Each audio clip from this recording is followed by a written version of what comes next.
Welcome to PbK Studios. Today we're going to take this photo and turn it into this, and we're going to do it using only Lightroom. Let's jump in and I'll see you in the studio. PbK Studios. Hello and welcome to this very first episode of PbK Studios Lightroom and Photoshop Made Easy, where every week I'm going to give you my tips and tricks for photography and working in Lightroom and Photoshop. So what are we looking at here?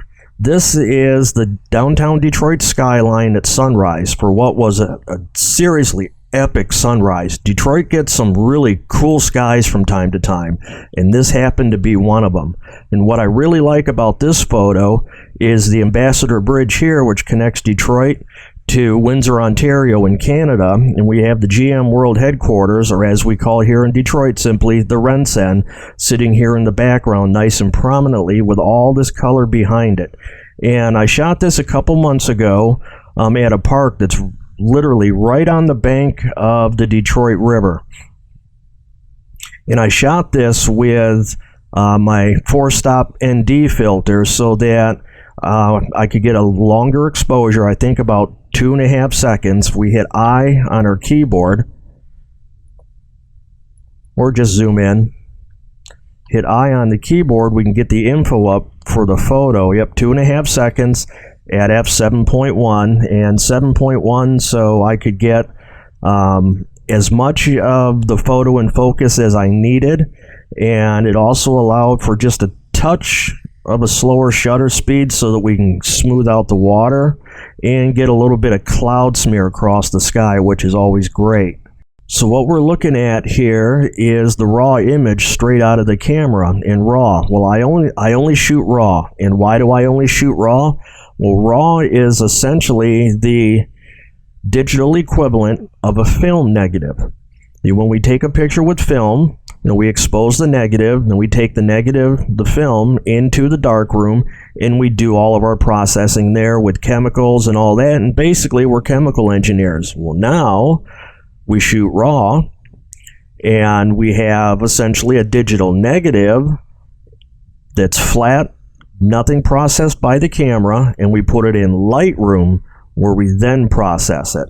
And I'm just going to walk through what is my basic workflow for virtually every photo, especially landscape photos. Later in the series we'll do some portrait work and some composite work, and you'll see my workflow is just a little bit different. But I typically start at the bottom, and I'll do a couple things down here, and then I'll take you up to the top, and we'll just work right down the line. And you'll see how quick and easy this photo comes together. So we'll start with camera calibration. And here, Lightroom will automatically apply what Adobe likes to call Adobe Standard. And that's essentially just a color preset. And if you click on it to open it up, you can see all these different preset options. And yours are going to be different depending on your camera. These things are camera specific. And for something like this, I'll always start with landscape, and I'll do this first rather than coming back to it after I make all my color and temperature adjustments, because this will affect everything globally. Next, moving up, we'll do lens correction. And why lens correction? This will automatically take out any barrel distortion, pincushion distortion, and corner lens vignetting. It's a really awesome tool, and typically Lightroom will automatically detect what lens you used and then set it automatically. However, for whatever reason, Lightroom does not recognize the lens I used on this. So we just click on it to open it up, and once I click on Tamron, I use my Tamron 18-250, which I absolutely love. That thing's been everywhere with me. You can see the difference that one quick click makes already. We'll go back here and we'll hit auto level. And this doesn't always work perfectly, but Lightroom does a really good job usually at getting the horizon level. And you always want the horizon as perfect as you can get it with all of your landscape photos. Otherwise it just looks kind of And we come back up here, and this is where some of the artistic stuff starts to come into play. And Lightroom gives us all kinds of cool presets that we can just simply click through. And these presets will adjust your temperature and your tint depending on what it thinks or wants your colors to be. And for something like this, sunrise or sunset, which I do a lot of, you'll see as we make our way through this whole series, I typically go to cloudy or shade for sunrise and sunset, because I really like what the red and the magenta does with the presets. And for this, shade, cloudy, once again, yeah, I like cloudy for this, because the scene, there was a really cool temperature difference that the bridge dissected. It was really red and orange and warm down here, and there was a lot of blue in the clouds, and just a little bit of magenta you can see right through here. And we're going to really punch that and bring it out. And as we move down, we're going to push the highlights all the way down. We're going to crank the shadow detail all the way up, and bam, we're done. Okay, not really, because yeah, that's just not where we need it to be. So next up, we set our white point. We hold down Alt or Option on a Mac, and then click on our slider, and we bump it up till we start to see a little bit of pixels on the screen. And that is the point we're defining as pure white. And we'll back off, and we're going to do the same with black point. Hold down Alt or Option on the keyboard again, click on the fader, and this time we're going to go to the left to move it down. And we're going to bump it down just a little till we see some black, and we'll let up. And now that's where we say pure black is. Add a little bit of clarity, not much, because we can crank it all the way up, and yeah, we can see some stuff, but now that looks just too unrealistic for my taste. So we'll back it down. Typically I go 19, 20, depending on the photo. And yeah, I like that right there. We'll add some vibrance, which kind of punches the blues a little bit about there, because when we add clarity, we lose vibrance. Being that this is a raw, it's a little flat anyway. So we'll push vibrance probably up, about there I like. And we'll add just a touch of saturation, not too much though, because we don't want to oversaturate. I'm liking that so far. In just a quick couple minutes, what a huge difference we made. You can hit the backspace on your keyboard for a before and an after. You can see it's been easy and so simple so far. Now we're going to check for noise, and we're going to sharpen it.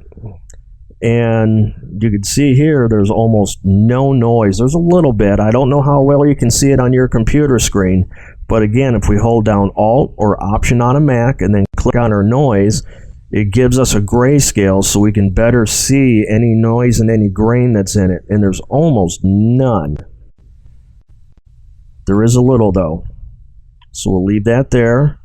And I noticed there was a little bit of color noise here, and being that it's a raw, Lightroom automatically sets color denoising. That's your red and your green at 25, and we're going to bump it up just a little. We'll leave the rest of these alone. And now for sharpening, my go-to, especially with landscape, is to set the radius at 0.6. Sometimes I'll leave it at 1, but usually I make it 0.6, and I never bump the radius up above 1 because I think it just starts to look really like crap. And I have a formula for sharpening. So formula is real simple. It's 100 minus the noise reduction equals the sharpening. So if we take 100 minus 8, we can go up to 92-ish. And I'll usually play around with that. So about 90 looks really good. But we also run the risk when we sharpen after noise reduction of bringing noise grain back, and we don't want that. So there's an easy fix for this. We'll use the masking tool for unsharp mask. And again, we'll hold down Alt or Option on a Mac, grab our masking slider, and we're going to bump it up until we don't see anything in the sky. And with this, white gets sharpened, black does not. And we especially don't want any grain back in the sky, nor across here in the river. We want it as nice and smooth as we can. You can see the before and the after. What a huge difference. We love this. And drop that down and come back up. And really, if we wanted to, we could call this done. But now, this is where the magic comes out. This is where the secret sauce starts. We're going to grab a gradient filter, click on there, double click on effect to reset it. We're going to take the exposure and bump it down a little, and right in here, and holding down the shift key so that our gradient stays nice and straight, we're just going to pull that down to about there. We'll bump it back up because that's a little too dark. Yeah, to about right there looks good. We're going to move the highlights down a little, bring the shadows up just a little, and I think I want to take out a little white point. We'll make the white point a little darker, no, maybe a little higher. About like that. We're doing just ever so subtle adjustments. We'll back that down to about right there. And because I want a little more temperature in here, I want to warm it up just a little because it was a sunrise. And this is an artistic choice. So we're going to hit new. And again, we'll start right in here. We're not going to hold down the shift key because I want to kind of drag it out just a little like that. And the way these gradients work, it's a full effect to that point, it's half effect to that point, a quarter effect to that point, and then it's completely gone after that.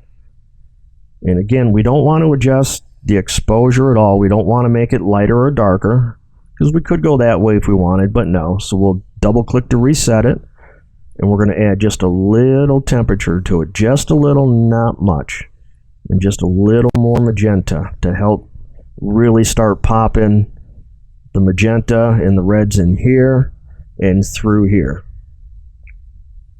And now I want to bring back just a little touch of blue. So we're going to come in here, we're going to drag that down that time, and again we're going to double click on effect to reset everything. We're going to make it just a touch cooler, just a little bit, almost inconceivable. Drag that down just a little, and we'll turn the gradients off, back on just to see the difference.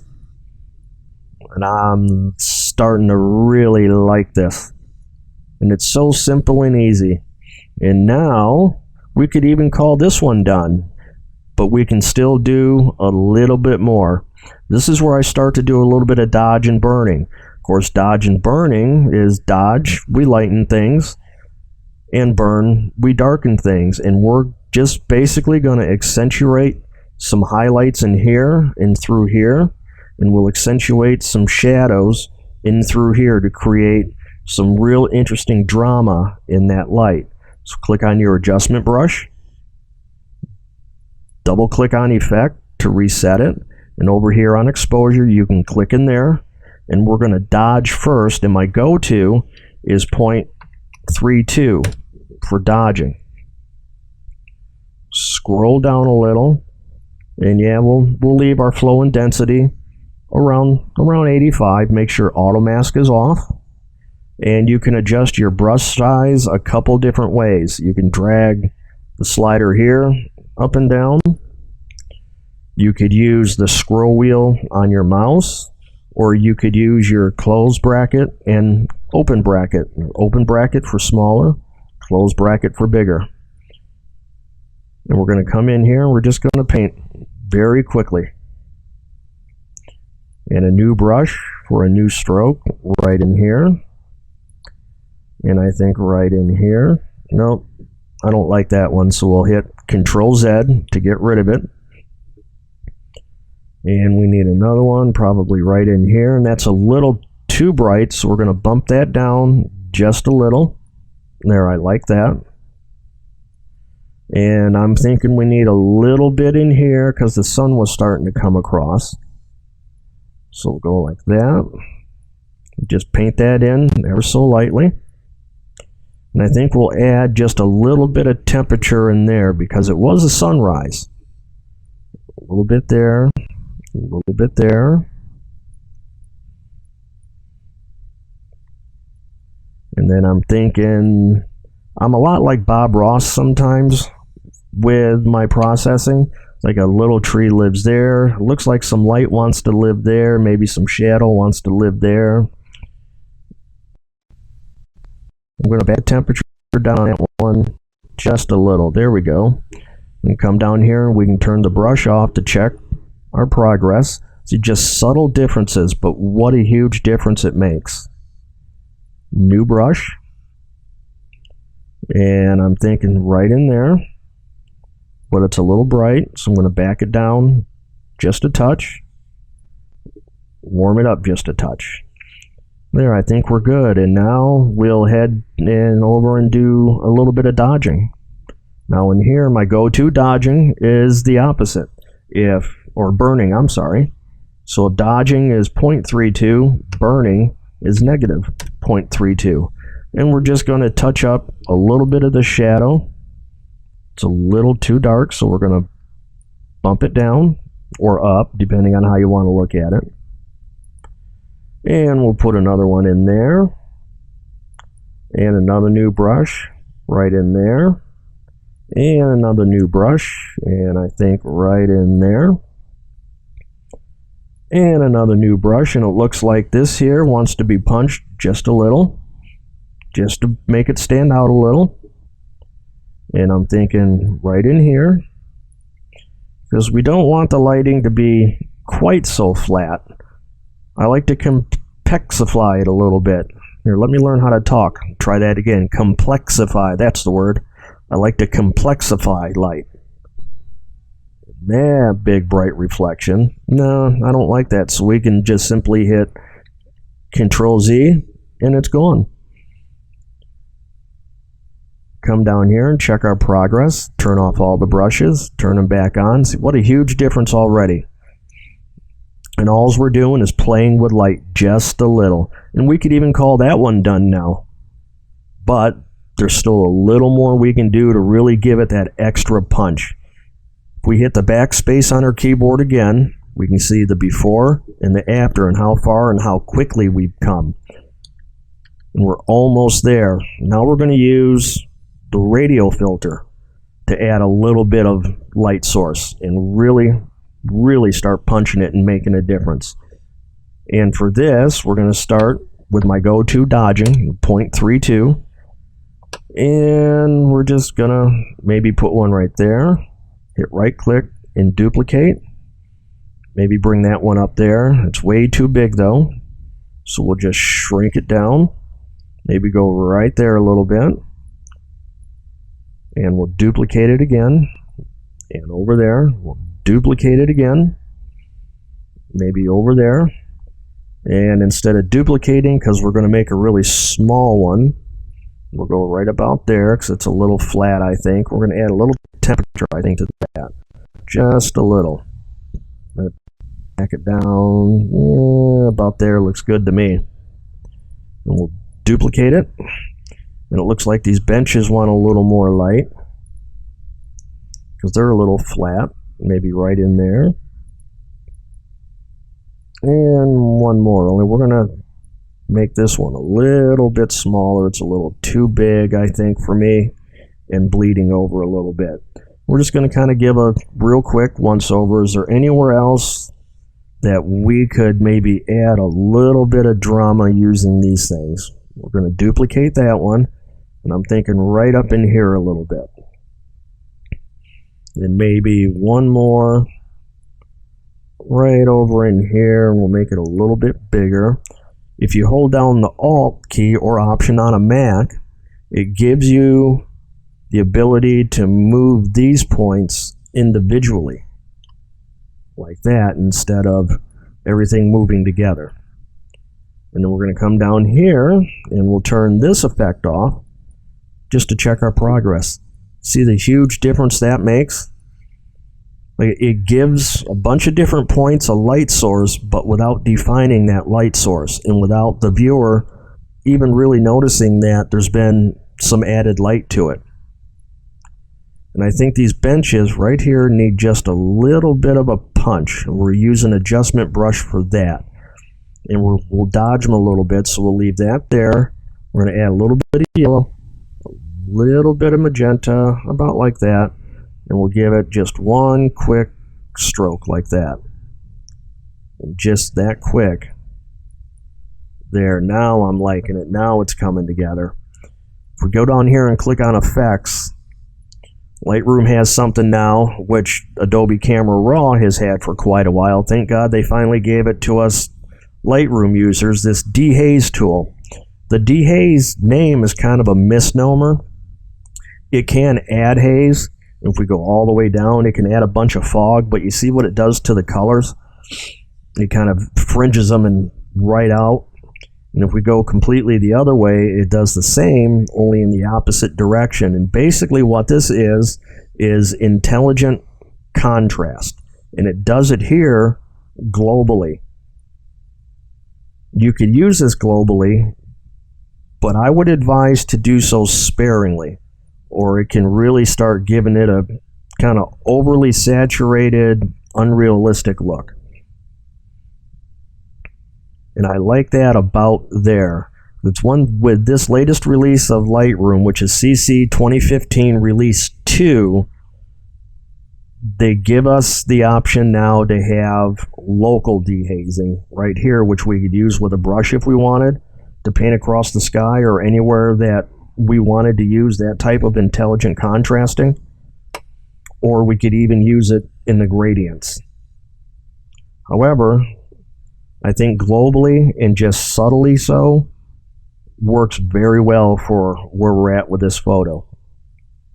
We come down here and we'll hit the backspace or backslash to check our progress before, after, and what a huge difference. In a matter of just a few minutes, we've gone from to, dude, that's awesome.